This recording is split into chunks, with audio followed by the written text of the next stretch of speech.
반갑습니다. 강의 전에 우선 제가 물론 공지사항으로 여러분들이 알려드리겠지만 우선 강의 도중에 제가 여러분들한테 좀 알려드리겠습니다. 지금 첫 시간은 계속 이렇게 학생들의 발표가 계속되고 있는데 해당되는 그런 각조의 학생들은 저분들끼리 PPT를 만들고 그리고 동영상을 만들어서 발표하기 전 주, 그러니까 한 주 전에 수요일까지 저에게 그 동영상을 보내야 합니다. 왜냐하면 저도 여러분한테 여유를 많이 드리고 싶지만 학교 측에서 다음 주 강의 동영상을 수요일까지 올려야 되는 그런 책임이 있다 보니까 제가 이렇게 알려드리는 것입니다. 근데 혹시 수요일까지 안 되면 적어도 한 목요일까지는 될 수 있도록 해가지고 또 중간에 무슨 발표하는데 어떤 도움이 필요하면 뭐 이렇게 내용상이라든가 이런 게 질문이 있으면 저에게 스스럼 없이 전화를 거셔서 저에게 도움을 요청하세요. 그러면 제가 기꺼이 도움을 드릴 테니까. 그리고 오늘 발표는 이렇게 2조 진화론의 해구인데 사실 지난주 발표하고 조금 중복된 느낌이에요.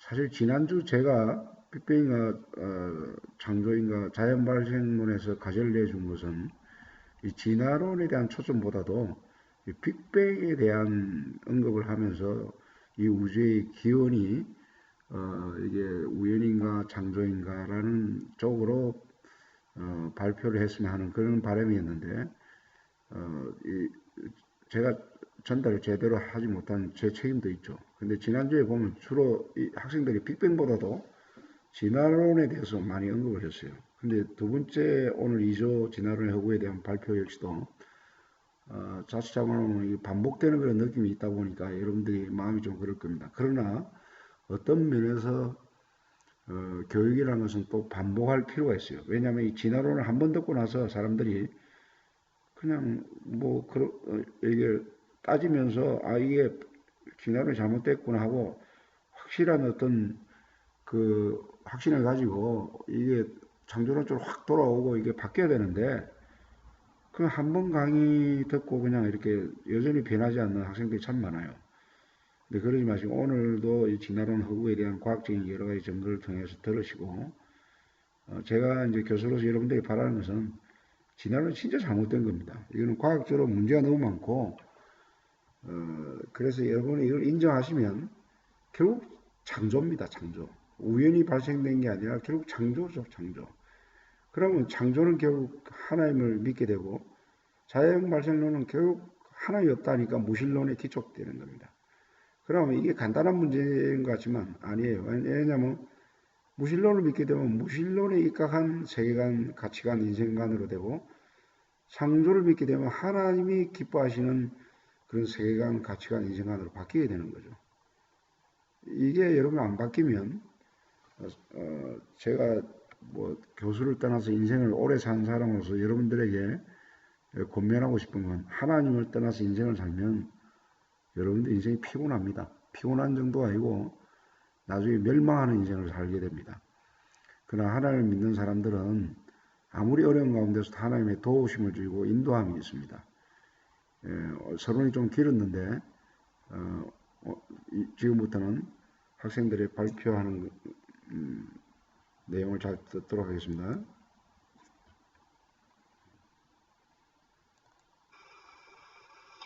안녕하세요. 진화론의 허구에 대해서 발표하게 된 2조입니다. 먼저 목차는 진화론의 과정, 진화론을 반박하는 생물학적 증거, 그 이외의 의견, 그리고 저희들의 결론, 이 순으로 발표를 하겠습니다. 먼저 진화론의 과정입니다. 진화론은 역사적으로 4단계로 발전하였는데요. 진화론 중에서도 가장 유명한 것은 다윈이 1859년에 종의 기원에서 발표한 생물학적 진화론이고 그 다음은 오파린이 1936년에 생명의 기원에서 발표한 화학적 진화론입니다. 그 이외에도 1848년에 공산당 선언을 발표한 마르크스와 엥겔스의 역사적 유물론에 다윈의 진화론을 접목하여 만든 유물론적 진화론이 있습니다. 오파린의 화학적 진화론은 유물론적 진화론에서 발전한 것입니다. 여기에다 최근 호킹이 발표한 위대한 설계에서 M 이론이라는 양자역학적 진화론이 등장하였습니다. 네, 찰스 다윈입니다. 다윈은 케임브리지 대학에서 성공의 신부가 되기 위해 신학 공부를 하였습니다. 1831년 졸업 후에 그는 곧바로 영국 해군 함정 비그로에 승선하는 기회를 잡아 5년을 항해하면서 각지의 생물 표본들을 수집하였습니다. 다윈은 이 표본들을 연구하면서 화훼업자와 목축업자의 인공 선택에 의한 품종 개량을 관찰하였습니다. 다윈은 오랜 시간이 지나는 동안에 자연 선택에 의해서도 점진적으로 품종 개량과 같은 변이가 발생할 수 있다는 가설을 세우고 앞에서 말했다시피 1859년에 종의 기원을 출판하였습니다. 이 책의 내용을 핵심적으로 요약한다면 동물이 기껏해야 넷이나 다섯의 조상으로부터 그리고 식물은 그것과 같거나 더 적은 수의 조상으로부터 유래되었으며 자연 선택에 의하여 작은 변이가 축적되면서 점진적으로 다른 종으로 진화했고 앞으로도 그렇게 되어갈 것이라는 주장입니다. 다윈이 이 책 마지막 페이지에서는 생명력이 창조자에 의하여 최초의 몇 개 또는 하나의 형태에 불어넣어졌다고 주장하고 있습니다. 당시 이 책은 종류대로의 성격적 창조 사건을 부정하는 것이었으므로 기독교 국가인 대영 제국 사회에서 큰 물의를 일으키게 되었습니다. 이 다윈의 진화론에 반박하는 생물학적 증거가 4가지가 있는데요. 첫 번째, 화석과 중간종, 두 번째, 생식 장벽, 세 번째, 유전 법칙, 마지막으로 4번째, 돌연변이가 있습니다. 먼저 첫 번째, 화석과 중간종입니다. 인간의 문자로 창조를 기록한 창세기 이외에도 자연에는 창조된 생물이 삶의 기록을 남긴 증거들이 있습니다. 그동안 발견된 화석의 증거로 볼 때 지질학적 오랜 지구론은 오히려 창조론에서 진화론을 반박하기에 좋은 이론입니다. 다윈의 진화론에 의하면 생물의 진화는 계속적으로 진행되어야 한다. 그러므로 어떤 종이 다른 종으로 변이하는 점진적 진화 과정에서 연결고리를 하는 중간종이 오랜 기간 동안 나타나지 않을 수 없다. 그렇다면 이미 죽은 중간종의 화석은 과거 어떤 지층에서도 발견되어야 하는 것이고 살아있는 중간종은 현실에서 발견되어야 한다. 그렇지만 화석에서 중간종이 발견되지 않고 있음은 물론이고 현실에서도 중간종은 전혀 발견되지 않다는 것입니다. 그래서 진화론자들이 혈안이 되어 중간종의 화석을 찾아내는 끝에 1860년대에 독일에서 발견되었던 몇 개의 화석에다 시조새의 이름을 붙여주었습니다. 진화론자들은 이 시조새의 화석을 가리켜 파충류가 최초의 조류로 진화한 중간종의 증거라고 주장했습니다. 이 화석들을 놓고 긴 연구와 논쟁이 벌어진 끝에 1984년에 이르러서야 이 화석들은 시조새가 아니라 작은 공룡의 것이라는 결론이 내려졌습니다. 그러므로 현실에서 살아있는 채로 발견되지 않는 한 어떤 화석을 중간종 또는 중간의 형태로 인정하기는 어렵습니다. 또한 화석 논쟁에서 가장 중요한 것은 캄브리아기 대폭발 화석들입니다. 캄브리아기 지층에서 이전 지층에는 없었던 수많은 생물종들의 화석들이 한꺼번에 발견되어 진화론자들에게 난점이 되고 있고 아직도 연구와 논쟁이 끝나지 않고 있다고 합니다. 네, 그리고 다음으로 이미 멸종된 것으로 알려졌던 실로캔스가 최근에 전혀 진화가 이루어지지 않은 상태에서 다시 발견되어 살아있는 화석으로 불리는 일입니다. 보시는 그림과 같이 생겼습니다. 실로캔스는 BC 약 4억 년 전에서 7천만 년 사이의 지층에서만 화석이 발견되었던 심해 어류입니다. 다윈이 예견했던 대로 진화론으로는 설명할 수 없는 화석들의 문제는 그의 진화론의 난점이 되고 있습니다. 창조론자들이 지질학자들과 거대 지층에서 화석을 공동 탐사하면 진화론을 반박하는 증거를 찾는 일에도 많은 도움을 받을 수 있을 것이라고 생각합니다. 다음은 생식 정벽입니다. 생식 정벽이라는 말은 생물은 종이 다르거나 지역과 시간, 그리고 생식기 구조 등의 차이가 있으면 생식을 할 수 없다는 뜻입니다. 생물의 생지적 정벽은 다윈 시대에는 그 원인을 제대로 알지 못했던 것이었으나 현대의 생물학계에서도 깊이 다루기를 꺼려하는 문제입니다. 왜냐하면 이와 관련한 문제는 다윈의 범생설이 틀린 가설이라는 사실을 증명할 뿐만 아니라 진화론을 무너뜨리는 요소를 내포하고 있기 때문입니다. 따라서 진화론적 입장에 서 있는 현대의 생물과학은 이 생식적 정벽을 종 분류의 기준에만 적용하려고 하는 것입니다. 생물들에는 두 가지의 생식 유형이 있습니다. 첫째로 유성생식은 부의 정자를 모의 남자가 수정하는 순간에 부와 모의 유전자 결합이 이루어지며 자손의 몸체가 형성됩니다. 유성생식에서는 부모의 유전자가 결합하여 새로 자손의 유전자를 만드는 과정에서 변이가 일어날 수 있습니다. 둘째, 무성생식을 하는 생물은 부가 없이 모의 유전자를 그대로 물려받으므로 생식장벽이나 변이가 일어날 수 없습니다. 그러므로 생식장벽은 유성생식 생물에게서만 일어나는 것입니다. 이종교배를 통해서 태어난 잡종 개체를 하나의 초기종으로 볼 수는 있지만 자손의 번식을 가로막는 생식장벽에 의해 새로운 종으로 분화되는 것은 불가능합니다. 만약 생식 가능한 하나의 초기종이 정말 아주 우연하게 태어났다고 해도 그 초기종이 자손을 생식하기 위해서는 암수의 생식기와 생식행위 방법에서 구조적 결합이 가능해야 합니다. 다시 말하자면 실제 수정이 가능한 초기종의 암수가 서로 짝을 맞추어야 하는데 이 초기종에서 구조적으로 생식 가능한 암수가 정말 동시적으로 동일 지역에서 만들어져 나올 가능성이 없다는 것입니다. 왜냐하면 수학적 확률을 원리에서 보면 극히 낮은 확률의 사건이 동일 지역에서 동시적으로 겹쳐 일어나는 것은 자연적으로는 사실상 불가능하기 때문입니다. 어떻게 아주 우연하게 하나의 초기종이 생겨났다고 해도 이러한 생식행위 전의 생식장벽 때문에 그것은 혼자 살다가 죽는 수밖에 없습니다. 그것이 억지로 근린종과 생식행위를 한다 해도 생식행위 후에 생식장벽에 막히는 결과에 이를 것입니다. 다음은 유전법칙입니다. 유전법칙은 진화론에 대한 결정적 반박 도구라고 합니다. DNA 이론에 의하면 자손은 부모의 DNA를 반씩 물려받으면서 유전법칙의 범위 안에서 조합되는 표현입니다. 그러므로 진화는 종류의 다양성을 발현해 표현하는 소진화의 변이는 가능하나 종간을 뛰어넘는 대진화는 불가능하다고 봅니다. 따라서 유전법칙을 깨뜨리고 변이하는 대진화는 발생하지 않습니다. 다음은 돌연변이 초기종의 가능성에 대한 내용입니다. 다윈은 돌연변이 진화를 적극 부정했습니다. 하지만 그의 추종자인 골드슈미트는 25년 동안이나 집시다방에 개대 실험을 했지만 초기종은 물론 중간종조차 만들어내지 못했습니다. 그래서 그는 1940년 진화론의 물질적 기초에서 초기종이 생겨날 수 있는 길은 돌연변이밖에 없다고 주장했습니다. 그의 주장은 실험의 결과였으므로 누구도 반론을 제기하지 못했습니다. 그래서 그의 주장은 신다윈주의라고 불리게 되었습니다. 진화론자들은 아주 긴 시간이 지나는 동안에는 이런 돌연변이가 우연하게 성공하는 것이 가능하다고 주장하고 있습니다. 하지만 이것은 말장난에 불과한 것이었고 무지한 일반 사람들을 속이는 거짓말에 지나지 않았습니다.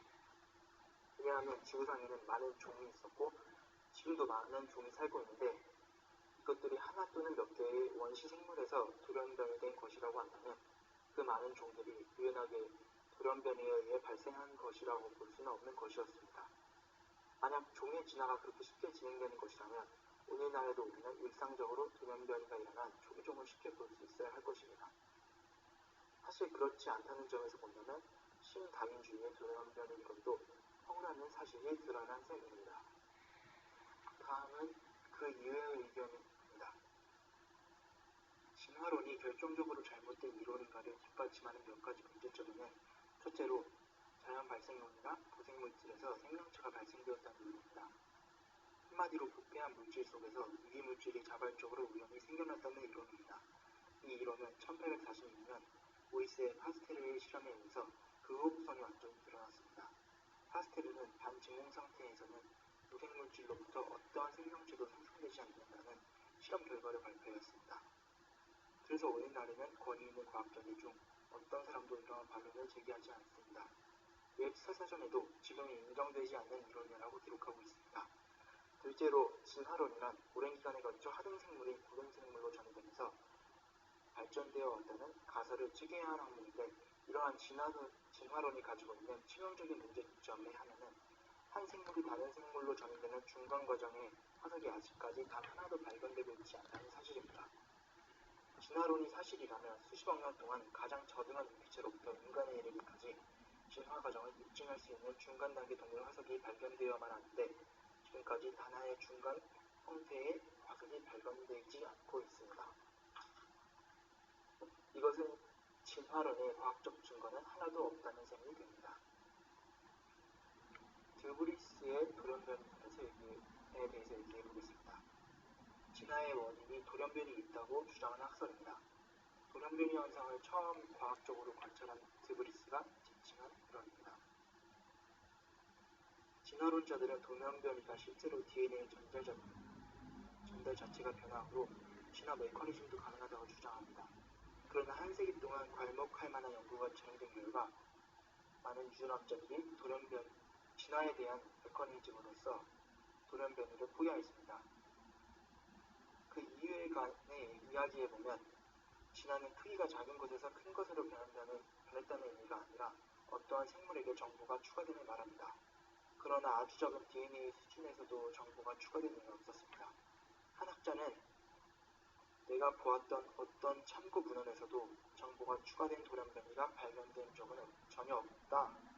분자 수준에서 연구되었던 모든 돌연변이는 유전 정보가 감소하였으며 증가되지 않았음을 보여준다 라고 말했습니다.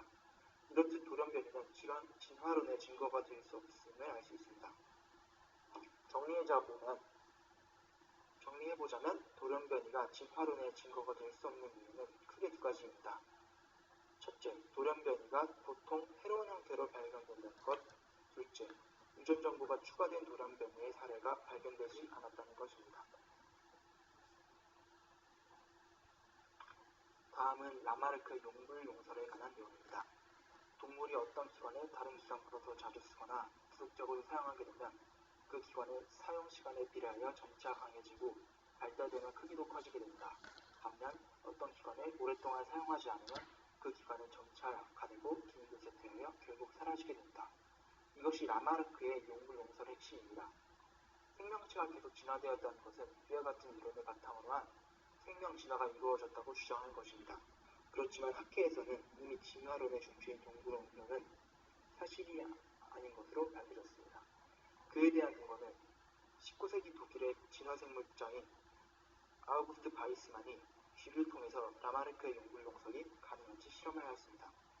쥐의 꼬리를 잘라서 다음 세대에 유전이 되는지 실험을 하였지만 무려 쥐 20세대를 거쳐서 꼬리를 잘랐지만 여전히 쥐는 같은 크기의 꼬리가 자라는 것이었습니다.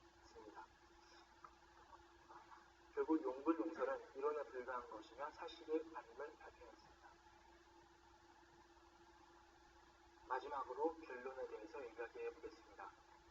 지금까지 여러 가지 진화론의 허구에 반박하는 증거를 알아보았습니다. 진화론, 창조론과 같이 무엇무엇론 말은 정확하게 정의되어 있다는 뜻이 아닙니다. 생명의 기여 문제는 실험과학으로 증명할 대상이 아니라고 생각합니다. 창조론적 관점이나 진화론적 관점은 생명의 기여를 생각하며 생물의 다양성을 보는 견해라고 생각합니다.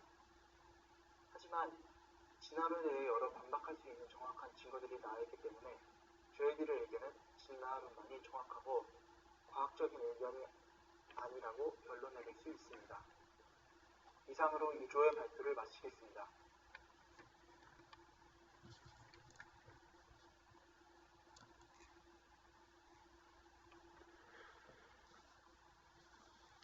학생들 발표 참 잘했습니다. 특별히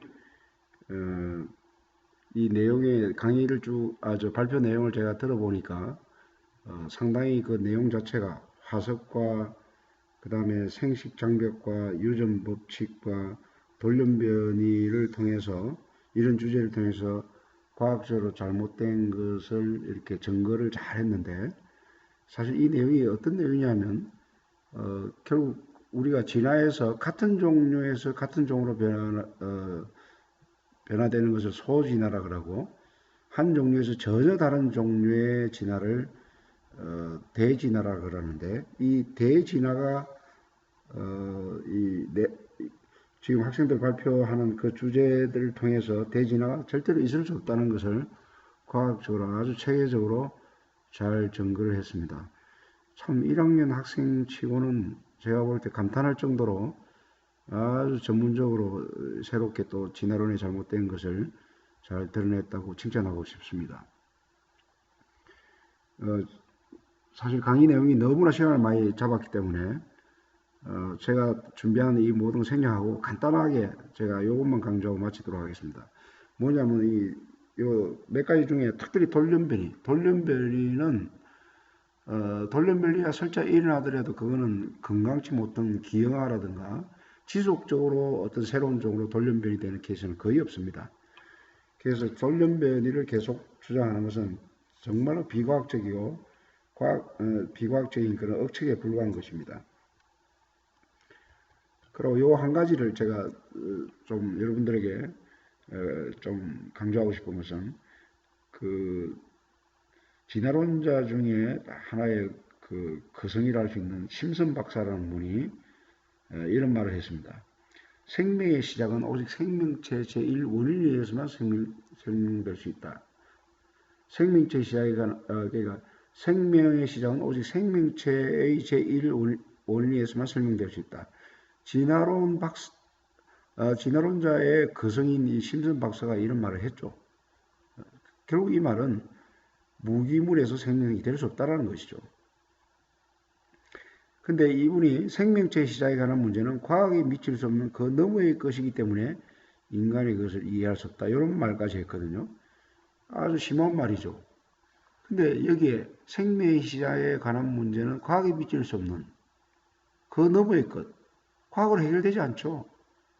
그래서 여기 하나님이 태초에 천지를 창조하시니라 창세기 2장 3장에 보면 각기 종류대로 고양이는 고양이대로 원숭이는 원숭이대로 사람은 사람대로 온갖 동식물과 식물과 바다의 고기와 공중의 새와 육축과 또 하나님의 형상대로 인간을 지었다고 성경 그 종류대로 지었다고 말씀하지 않습니까?